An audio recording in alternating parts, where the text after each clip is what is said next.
What if the Garden of Eden, often perceived as a paradise, was actually a carefully constructed trap for humanity's first inhabitants?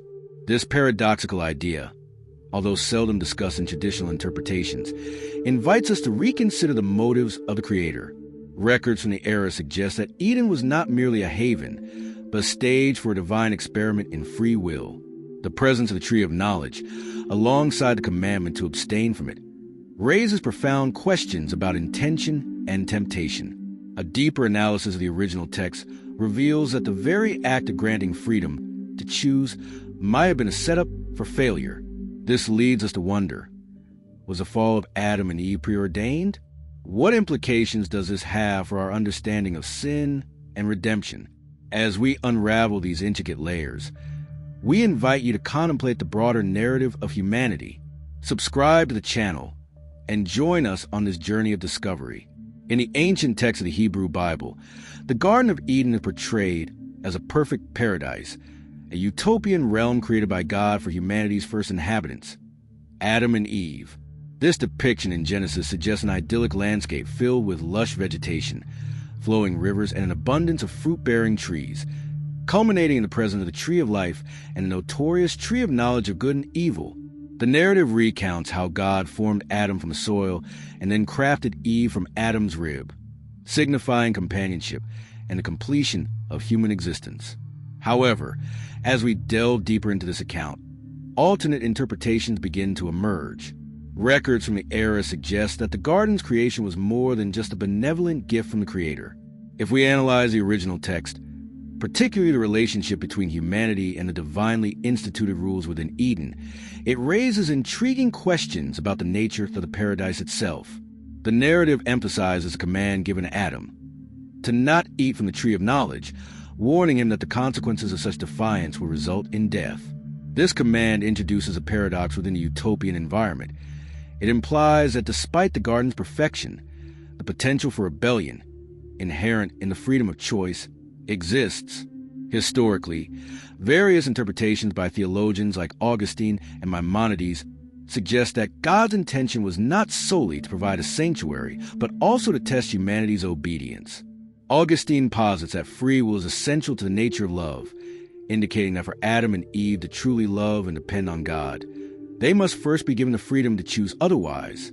The opportunity for disobedience, then, could be seen as a necessary aspect of human existence rather than a mere trap set by the Creator. Myths from surrounding cultures, such as the Mesopotamian epic of Gilgamesh, reveal a common motif: the presence of divine gardens and precarious nature of knowledge. This leads us to wonder if the Eden narrative itself is an allegorical reflection of humanity's struggle with divine authority and autonomy. Could it be that God designed Eden not just as a refuge, but as a crucible for the essential human experience? Furthermore, if Eden is viewed through the lens of an existential trial, it invites deeper reflection on the consequences of the choices made by Adam and Eve. Their decision to partake of the forbidden fruit leads directly to expulsion from Eden, resulting in a loss of innocence and the introduction of mortality and suffering into the human experience. This critical event, often merely viewed as sin, could instead be reconstructed as a fundamental moment of self-realization for humanity, an awakening that drives the narrative of existence forward. As we contemplate the implications of these interpretations, it becomes evident that the seemingly perfect nature of Eden may conceal layers of complexity regarding human autonomy, divine intention, and the interplay of obedience and temptation. The idyllic paradise, thus, serves a dual purpose. It is both a sanctuary and a testing ground. Following this line of inquiry, we are faced with an imperative question. Could the perfect nature of Eden conceal a deeper purpose that transcends the association of mere divine benevolence? This exploration leads us into the next chapter, where we will examine the ramifications of humanity's choice in Eden and its profound impact on theological and existential understandings. In the narrative of creation, Adam and Eve stand as archetypal figures, embodying complex themes of innocence, temptation, and the struggle for autonomy. Their story is not merely one of disobedience. It is rich with symbolic significance that resonates through various cultures and theological interpretations. To understand this, one must examine their roles not only in the context of the Edenic garden, but also through the larger lenses of ancient thought and spiritual understanding. Adam, as the first human, symbolizes humanity's inherent potential for both good and ill. He is often seen as the progenitor of mankind, representing the challenge of navigating the moral landscape defined by divine commandments. In ancient Mediterranean cultures, the figure of the first man frequently served as a reflection of human strengths and vulnerabilities. Records from the era suggest a shared motif of the first human, representing a duality. Much like ancient Sumerian texts portray figures caught between varying choices, Adam's creation embodies a profound responsibility associated with free will. Eve, created from Adam, introduces the themes of partnership, maternal association, and the complexities of femininity. The construction of her character has generated extensive scholarly debate. A deeper analysis of the original text reveals that her emergence signifies not only companionship, but also the intricacies of human desire and agency. In many ancient Near Eastern mythologies, the female figure often wielded agency that played a pivotal role in the unfolding of destiny. Therefore, Eve's action in the garden is more than a mere transgression. It reflects a profound longing for knowledge and experience, which is emblematic of the human spirit itself. Central to the Eden narrative is the serpent, often depicted as a cunning trickster. This character has generated diverse interpretations throughout history. Some viewers have argued that the serpent represents chaos and disruption, while others consider it an embodiment of wisdom and enlightenment. The symbolism of the serpent challenges traditional expectations of good versus evil. The serpent's successful temptation of Eve raises critical questions about knowledge and its role in human existence. Was the serpent a mere instrument of deceit or an agent of discernment, urging humanity to seek wisdom beyond divine edict? This leads us to ponder the nature of truth and the resistance against authoritarian divine commands.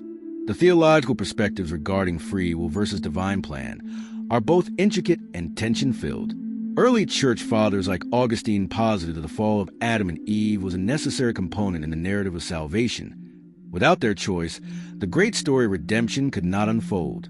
Augustine's interpretations highlight the divine plan at play, suggesting that even within free will, limitations guide human choices toward a predestined outcome.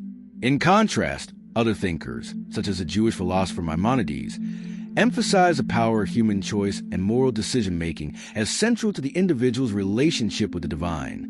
The tension between free will and divine sovereignty remains a cornerstone of theological discourse.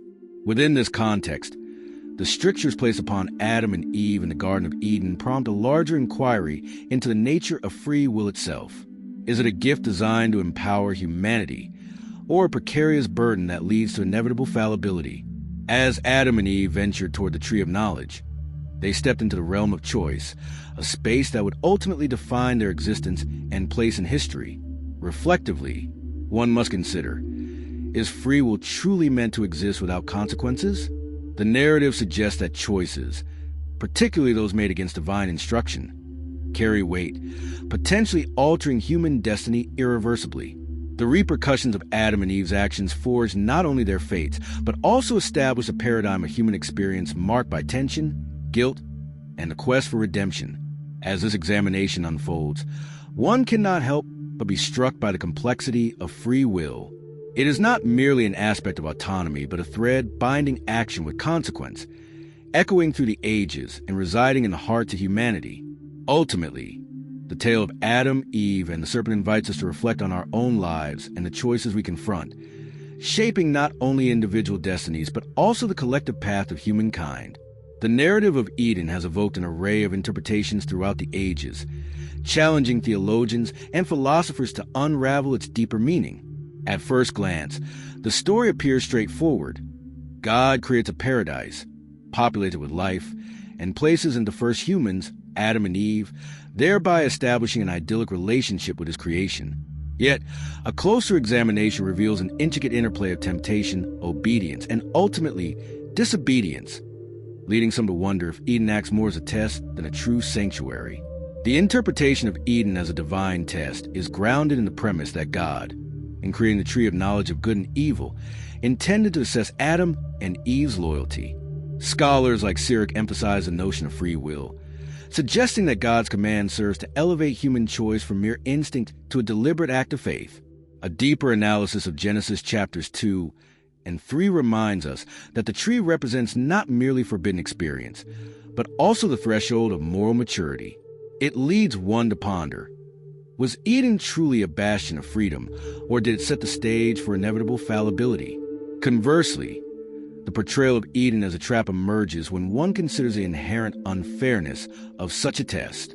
Why create beings imbued with free will only to place them in a position where failure seems preordained?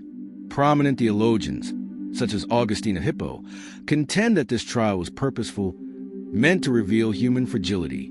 Augustine notably argued that the fall of man illustrates divine providence, allowing humanity to understand its reliance on God's grace. Yet, this understanding casts a shadow over God's character. One might question whether an omnipotent deity would intentionally lay such a snare. Philosopher Friedrich Nietzsche provocatively described the myth of Eden as indicative of mankind's struggle against predetermined fate, implicating God not just as creator, but also as an architect of human suffering to the act of creation itself. His assertion raises crucial questions. If God established a scenario whereby Adam and Eve were destined to fail, what does that signify about his nature? Is God a benevolent creator, or does this narrative reveal a capricious deity, playing with the lives of his creations? The various interpretations of Eden extend into the modern context, where many still grapple with the implications of the fall in relation to contemporary faith. A recurrent theme is the duality of humanity's nature, simultaneously drawn to goodness, yet perpetually struggling against wrongdoing. This duality reflects much in the narrative's moral landscape, leading to contemporary theological discussions about the essence of free will and the concept of original sin.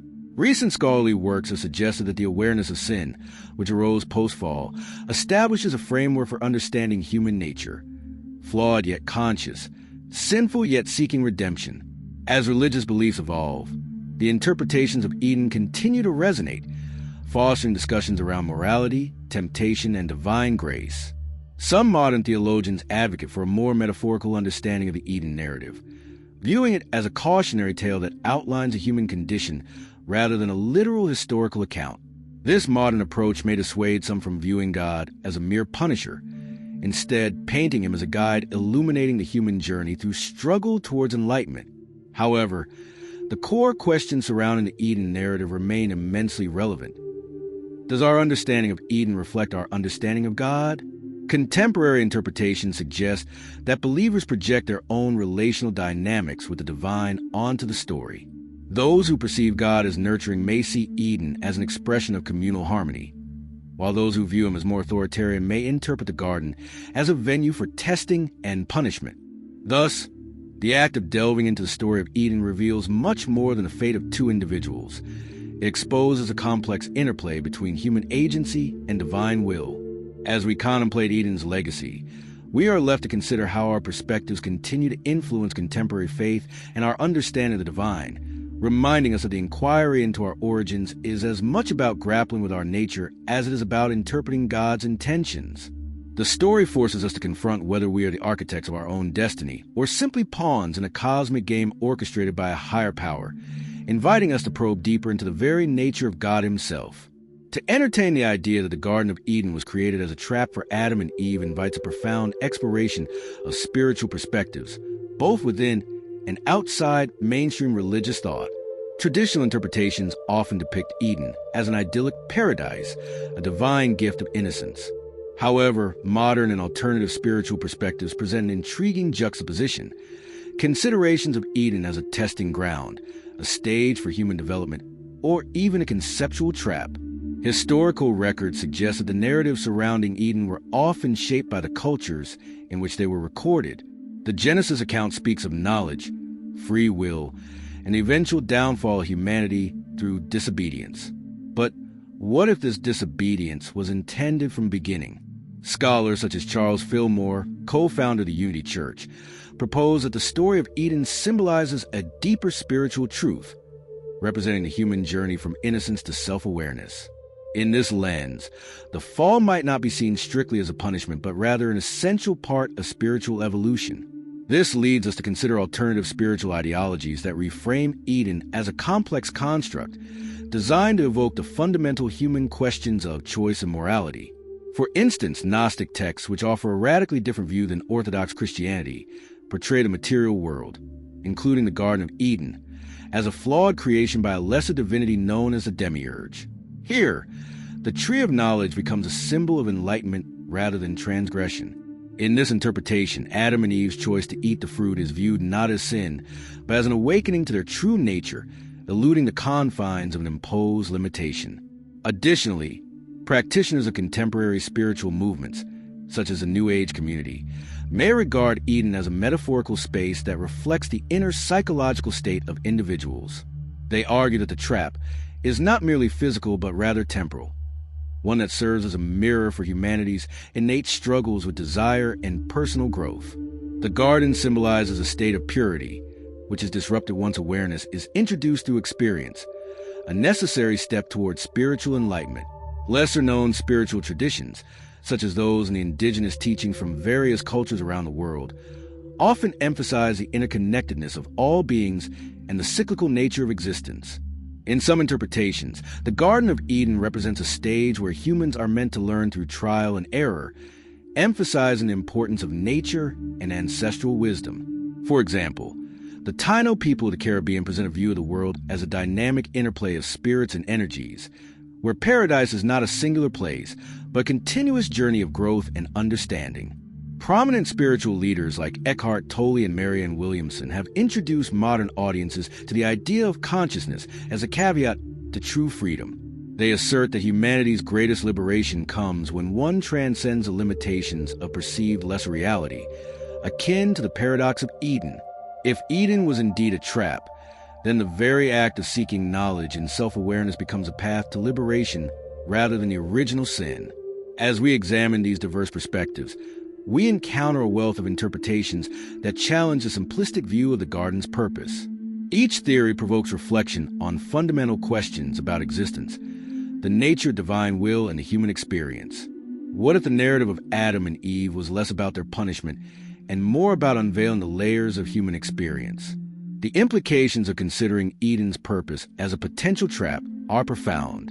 It invites the possibility that the narratives woven through religious history may not solely serve as morality tales, but rather as intricate designs meant to guide humanity through its evolutionary journey.